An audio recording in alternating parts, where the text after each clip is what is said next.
Hello everyone. Today I'm going to talk about using social media to teach at the click of a button. This presentation was given at the annual Hispanic Serving Institute Educators Conference a few months ago at the University of LaVerne in California. I have to say it was a beautiful campus, beautiful weather, met great and amazing people there at the conference.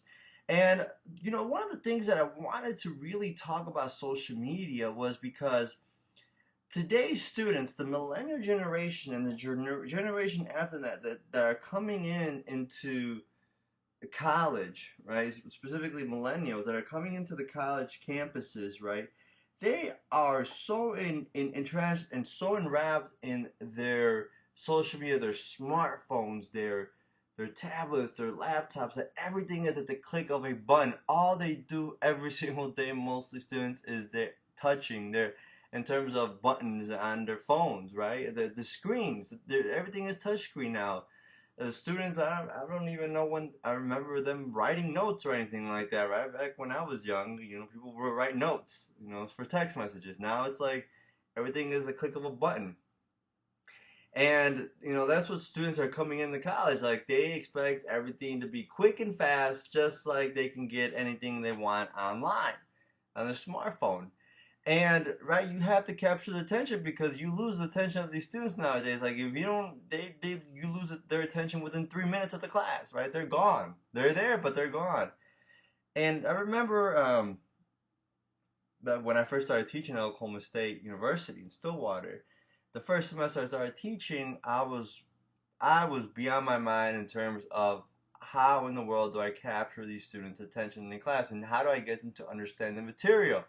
It was one thing giving the material, like I could give them the material, in text-wise and the same old lectures, but they were just not there. So I had to find a way to kind of, find a way to teach these students in terms of visually and see. So I was like, you know what, I'm going to start using social media. I'm going to use the YouTube. I'm going to use the Facebook. I'm going to use the Twitter, the Google Plus, so students can get more interactive in class. And I'm going to use the tools that they already use, that they already know, so it won't be rocket science to teach them how to use these tools. They already know it.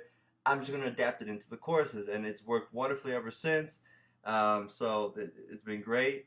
Well, the overview basically of this presentation is how to effectively communicate with these millennials, and who are the millennials really, the research that has shown using social media, and of course what are the social media tools that you can use for yourself in the classroom, and also talk about how maybe some social media tools are probably not adequate for your classroom, how some are and some aren't. Not everything is always going to work for you. If you think just because you put up a Facebook page for your class it's going to work, you may think twice, because depending on the crowd of your student body, it may or may not work, right?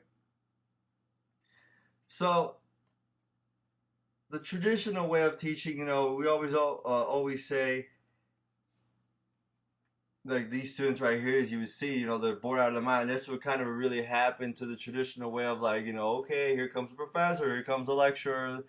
We're going to listen and we're going to doze off because I am bored out of my mind into what the professor is teaching. I don't really care for American government. I can care less for it. The only reason I'm taking this class is because it is required. All right, that's the mindset of a lot of students when they walk in the door into the classroom.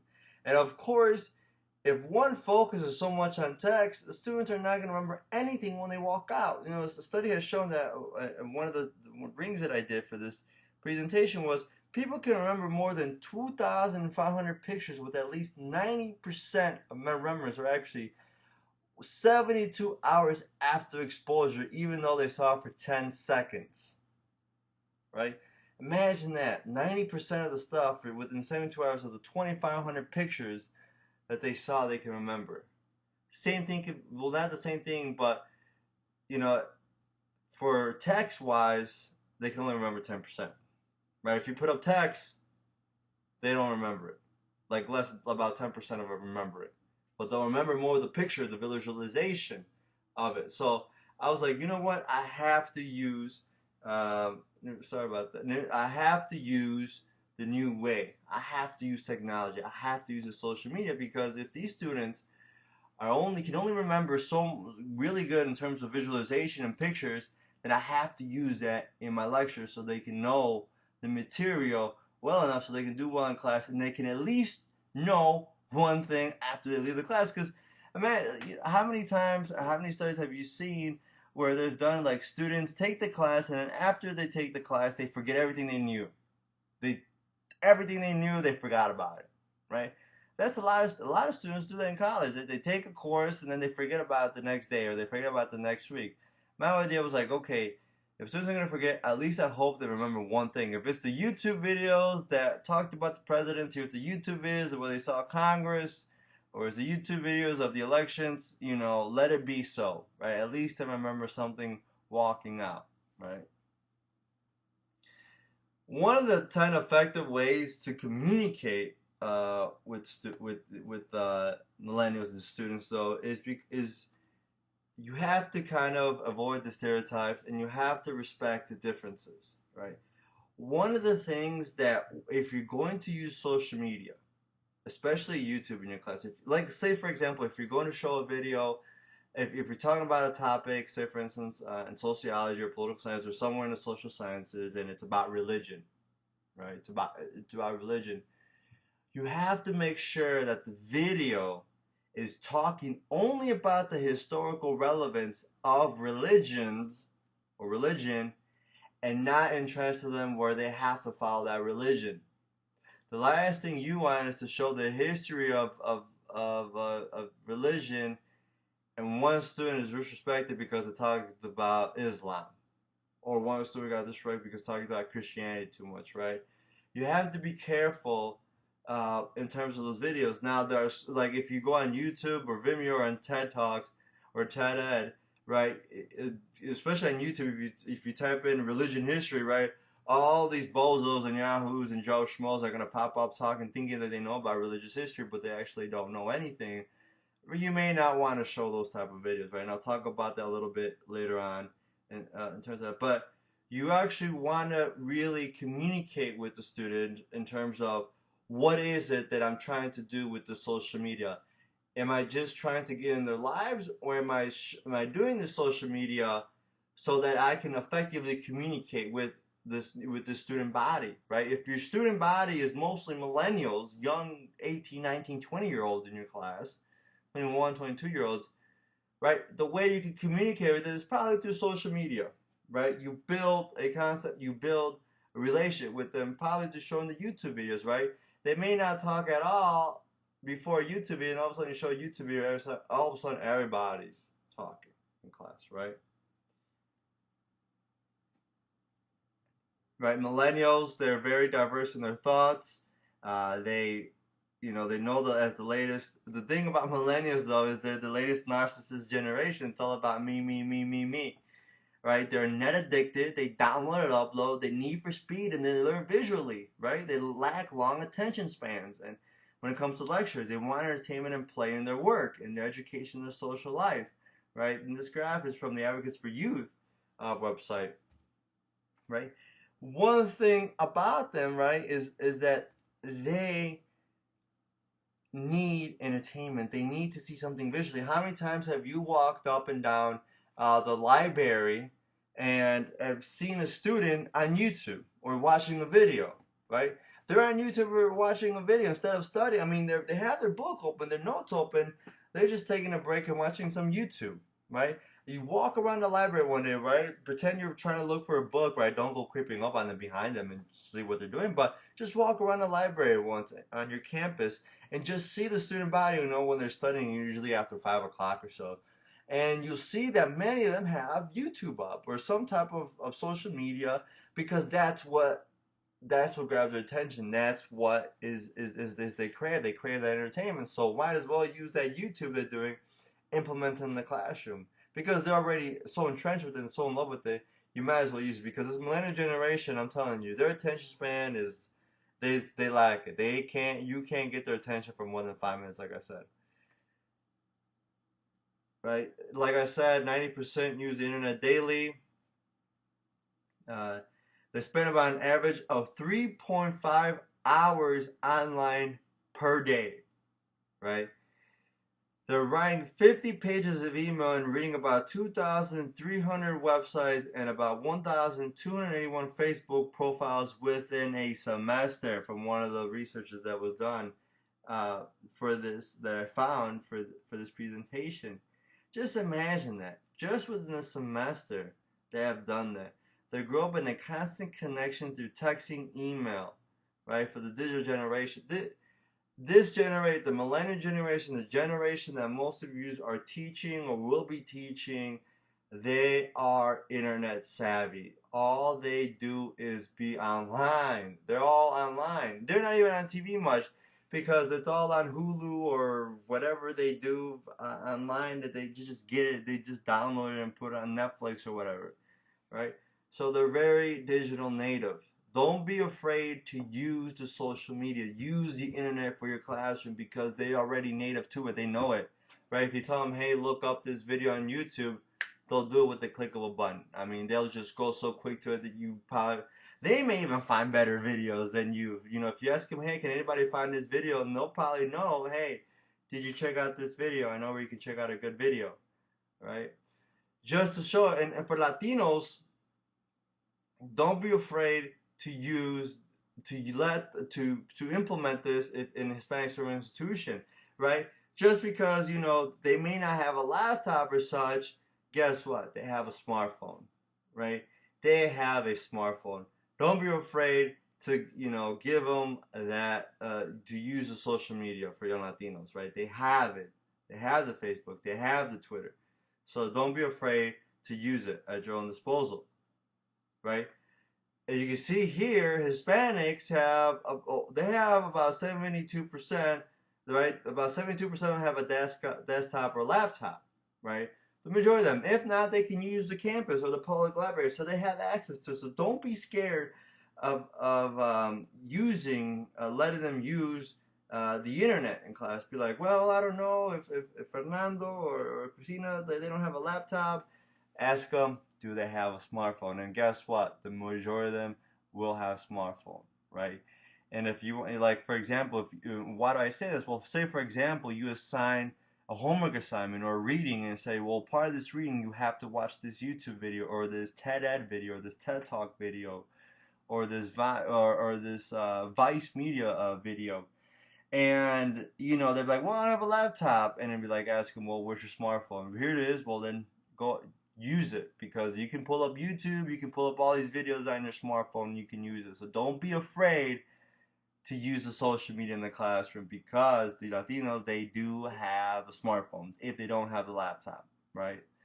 And of course, 70% use the internet. So it's not like it's going to be something foreign to them, right? And of course, so how do I use YouTube in the classroom? For example, when I teach civil rights and especially civil rights, you know, it's basically a whole week long. And to start off the class, I show these videos. Like, I show videos of the civil rights era of the 1960s. I show videos of the LGBT community. I show videos of Native Americans in the 1960s and 70s of their struggles and different struggles, especially of Dr. Martin Luther King in the 1960s and these marches that were done. And I show them these raw videos from back in the day so that they can see what it was like back in those days, putting text into visualization, right? These students, they took American government probably in high school. They grew up with like, okay, yeah, I know who Dr. Martin Luther King is, right? The civil rights, I know that. I heard it from my high school class. But most of them, if not all, have not seen the visual concept of the civil rights era. Once they see the civil rights era visualization, they're like, oh, wow, it was like that back then.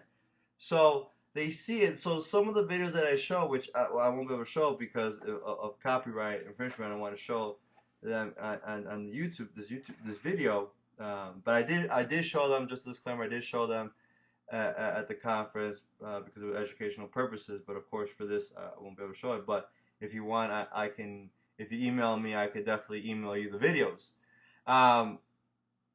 So one thing that my whole point was showing these videos was like, hey, listen, this is what it was like back in those days, and we opened the conversation like that, right? It's like, what did you guys think about this video?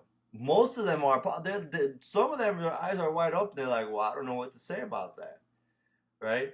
And of course, I give them full warning that some of these videos may be a little bit graphic, but of course, for today's students, I mean, they've seen all these graphic things online, so, but I still give them a full heads up warning about the videos, and of course, also depending on your, not in terms of market, but in terms of your student body, say for example, your school, your university is a big football school, big sports school. It would probably be a good idea if you're talking about civil rights or civil liberties to show a video on sports, right? The civil rights of sports. For example, at Oklahoma State, it was only good for me to show how the black college students, black athletes, were integrated into football in the South, and how they did this 10-minute documentary that I found online, how it took so long to integrate black football players into the southern schools, and of course that 10-minute documentary talks about how it started at the University of Miami and then all of a sudden expanded, and of course some tragedies as to somehow schools just mistreated their athletes and such, and of course I showed that, and of course the University of Mississippi video when the first black student James Meredith was in there. So I show these videos so that they can see visually, and they're like, wow, I did not know about this, right? So of course these are just some of the pictures of the videos that I show them, so they see, hey, this was what's going on. So this is one of the first videos, of course, that I show Birmingham 1963 by PBS. The deadly riots at Ole Miss. This was James Meredith. This is a video that a lot of students are like, wow, I didn't know about this. So they see, hey, this is what was going on. And then, of course, I like to show something a little modern, right? A little modern. So I show this video, racism in European football. This video was about, I think, 2006, 2007, around the World Cup, when it was about happening in 2006. It was talking about the racism that a lot of black players faced in football and soccer in Europe, right? And students were like, well, that really happens in Europe, right? The racism that a lot of black players faced in European football and soccer. So it's kind of showing the modern day, okay, we talked about civil rights, that happened, but does it still happen today? Yes, of course, but in other types of places on earth. And it opens their eyes like, wow, I did not really know about this. So showing these YouTube videos, right? And it's just that YouTube, if you go on, you may find some good videos on TED Talks or TED Ed. TED Ed, some people do TED Talks. Also, Vice Media, a great resource for great documentary videos to show in class. So you know, and make sure that when you're looking out for videos on YouTube, you look at them, you watch them first, and you make the decision whether or not to show it in class. For example, when I look up videos for my classes, I always have to have really good deep research, because a lot of videos that pop up nowadays are just, like I said, some Joe Schmoes talking about that they know everything about there is about the subject and don't know anything about it, right? So make sure that you do the proper research for these videos, and keep them short, 10 minutes max, 15, you're pushing it, depending on the video, because they may be bored out of their mind. Now if it's a 20-30 minute video, it has to be really mind grabbing and attention grabbing, because if not, you're going to lose the students, right? Sure. And So now, we got through the visualization in terms of videos. What other resources can you use? Another resource that I used was Twitter, and Twitter worked wonderfully for me back in when I was in Stillwater, and because I used a hashtag. Of course, this hashtag was used for my OSU Oklahoma City campus class.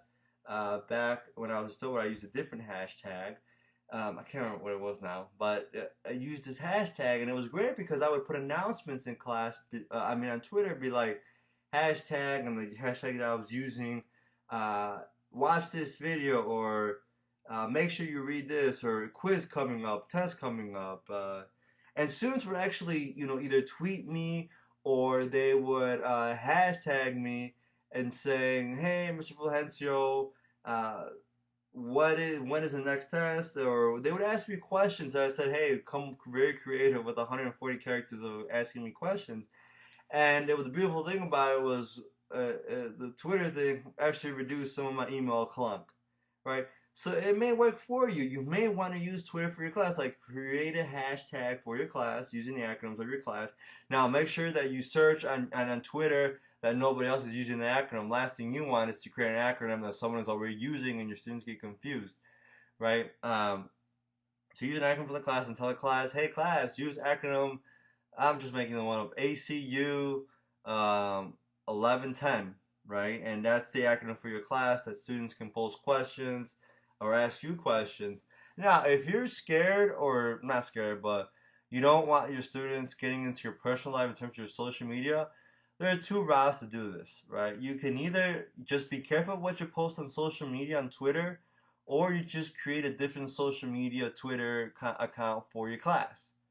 Right, that's just basically it. For me, I didn't care whether my students follow me or not. I really didn't put anything that they'll probably find disrespectful, or didn't put, like horrible pictures up there or anything. So, um, it's just up to you whether you want to uh, use your own personal Twitter on this, or if not, you want to create your own Twitter for your classes. It's up to you, but I highly recommend, of course, you create a hashtag for your class and tell your class at the beginning of the semester. Don't wait halfway into the semester because it won't work. You have to tell them in the beginning of the semester. Now, will Twitter always work?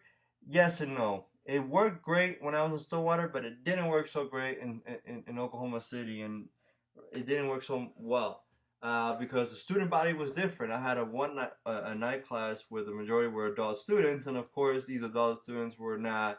It's not that they couldn't use Twitter, and some of them did, but it's just that they weren't so intrigued by it or to use Twitter. They would just email me. So depending on your student body, Twitter may or may not work. You just have to try it out and see what happens, right? But I highly suggest that if you do use Twitter, use it at the beginning of the semester, right?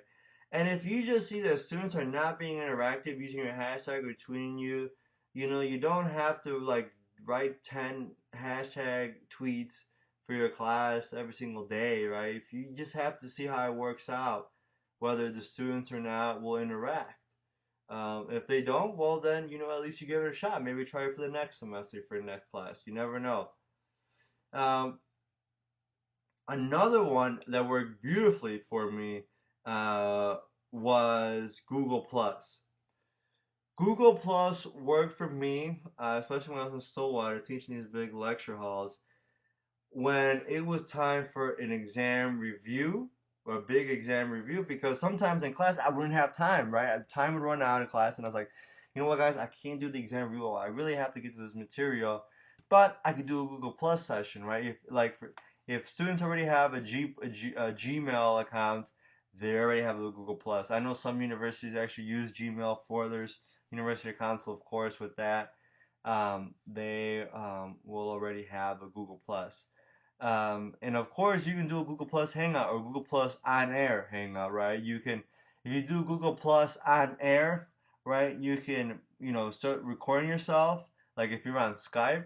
And of course, you just, it creates a YouTube link, and you just give it out to your students and like, hey, listen, at such and such time, I'm going to give a review, and here's the link for it. Or like if the students have Google Plus, you can ask them to join. Now, Google Plus Hangouts, there is a limit, about 10 students to limit you inside the Google Plus Hangout. That's why I highly suggest you use Google Plus Hangouts on air. Because of course you can get more students involved because you can send out the YouTube link to them and they can see you you give the test review. Or you can have office hours on Google Plus Hangouts. I knew a professor who did actually office hours in Google Plus Hangouts. Students would just talk over on Google Plus Hangouts. So Google Plus is really awesome if you want to give exam reviews. If you ran out of time for your class, you can record yourself on Google Plus Hangouts on air, and then it creates a YouTube link, and you just send that YouTube out to your students. Like, hey, listen, this was a review. Here it is. Or they can actually log on live and see you and actually interact. It was cool when I did the Google Plus Hangouts because students would actually interact with me, ask me questions. Hey, Mr. Fulgencio, I have a question about this, and I will, of course, ask them there live. It was actually cool because a lot of the students were like, we actually became friends, and they're like, "Hey, let's get together in my dorm, and so we can all watch from my, watch it here from my dorm." I had some students who had like 5 people in their dorm, and they would watch it on the Google Plus Hangout. So it was really cool. So I highly suggest Google Plus Hangouts or Hangouts on Air. Of course, if you need help with it, feel free to email me. We can talk, Skype or whatever, talk on the phone, and I can, walk you through it and teach you how to do Google Plus, Hangouts, or Hangouts on Air for your class. Like I said, one size does not fit all. Like I said, for some of my class, for example, if my class is a majority adults, they're not going to be so prone to the Facebook and the Twitter, right, or the Google Plus. Like, I don't use that kind of stuff. I'm not, just teach me the old school style. YouTube will work for whatever age group you're teaching, really, in terms of college, like whether it's millennials or whether it's adults. They still like the videos. They still like the YouTube. They like to see visually what's going on. But I just have to say, pick the videos that go and fit your student body, right? Make sure that, like, for example, if your university doesn't have football, it probably wouldn't make sense to show the 10-minute documentary on the integration of black players into the southern football schools like University of Miami or, like I in the documentary said. The video would be great, but it probably wouldn't fit well into your class. For example, if you're teaching at a university out in California, of course, you may want to show a bit more videos on Cesar Chavez, his whole movement, the Chicano movement. Maybe the Chicano movement wouldn't work so well, like if you were in New York City or Chicago. I'm not saying not to show them. I still showed some of them, but it's just what fits your classroom body. You'll have to test it out. You have to see what fits my student body. What will they interact with? And usually you can tell, like, when the video's showing, look at the students and just look over the students and see, are their eyes captured by the video? And it does happen. Sometimes the videos that I show does not capture the students, and I go, okay, for next time, you know what? I'm not going to show this video because they're dozing off. They're not even paying attention. Some of them are falling asleep. They don't care. And of course, some of the videos that I do show, they're like, our eyes are glued to it. And it happens usually when I show Vice Media videos. Vice, so it's VICE media. Just Google it or find it on YouTube, and they show awesome, great videos. So remember, one size does not fit all. So just because you show one video doesn't mean it's going to work for everyone. Or just because you use Twitter in one class, it's not going to work for all classes, or Google Plus or Facebook, right? So really, really test it out and see what will work for your class, and also what will work for you. Because if you do this, you have to keep up with it, right? If you do the Twitter and the students are liking it, you have to keep up with the Twitter. If you do the Google Plus and the students really like the Google Plus, you're gonna have to keep up with it. Or the Facebook, right? You just can't start it and then not do it at all, right? You have to interact with it and have to be involved with it from the beginning all the way to the end if the students like it, right? If the students are interacting, of course, and liking it. If not, then we'll for next semester, change something or not do it. And of course, like I said, just some of the resources that you can use. Vimeo has some pretty good videos. Depends on what type of class you teach. If you're teaching like graphics or media or whatever, Vimeo may be good for you. YouTube, of course, you can't go wrong with YouTube. Just Google things, right? Just find, hey, I need a video on this. Google will probably be a good source for you. PBS is also another good source. PBS is a good source. Vice Media is a great resource. TED Ed, right? If some of you have seen the TED Talks, TED Ed is awesome because it shows actual lessons and videos. And the great thing about TED Ed is that it actually has some lecture questions alongside the video. So, like, say for example, you show a video and you don't know what to talk about. Like, you know what to talk about, but you really don't know. If that makes any sense. Right? You know the material well enough, but how do you get the class involved with it? TED Ed has some awesome questions that goes with the videos. For example, a class I was teaching at the University of Central Oklahoma called Success Strategies. one of the chapters that we read in this John C. Maxwell book talked about religion and about faith, and of course that was a really really touchy subject for the class. So I found on TED in this religion video the history of the top 5 religions in the world, and I showed that video because it was giving the history of religion. It wasn't focused on just one religion. It was giving the history of the top 5 religions in the world. And I was thinking, man, how can I create a conversation with this? And TED Ed actually has some lecture questions, which worked great for me. So TED Ed is a really great resource. Of course, TED Talks, you can never go wrong with some TED Talks. You can show them. What I like about TED Talks is they're pretty short, 10, 15, 20 minutes. So they're pretty short. TED Ed also really short, 5, 10 minute videos. YouTube, depending, has some great short videos. Like I said, you don't want to go more than 20 minutes unless the material is really good and the video goes along very well with the lecture. Like I said, if you have any questions, feel free to email me. You can get in contact with me at ldmsmedia.com. You can find me on Twitter, Google+, Facebook, also LDMS Media. You can find us there. Also, these are just some of the resources that I used to some of the things I was saying earlier. Some great books and also some of the information that I found. And also Advocates for Youth provide some some of those graphics. Some of the charts. So make sure this is some of the resources that I used for this presentation, and also you may want to utilize them, especially Grow Up Digital and Teaching Generation M, and especially look at the 21st Century Fluency series. Great resources as to what is going on with this new millennial generation. So I highly recommend that. All right. Well, and hope you enjoyed it, and I'll see you.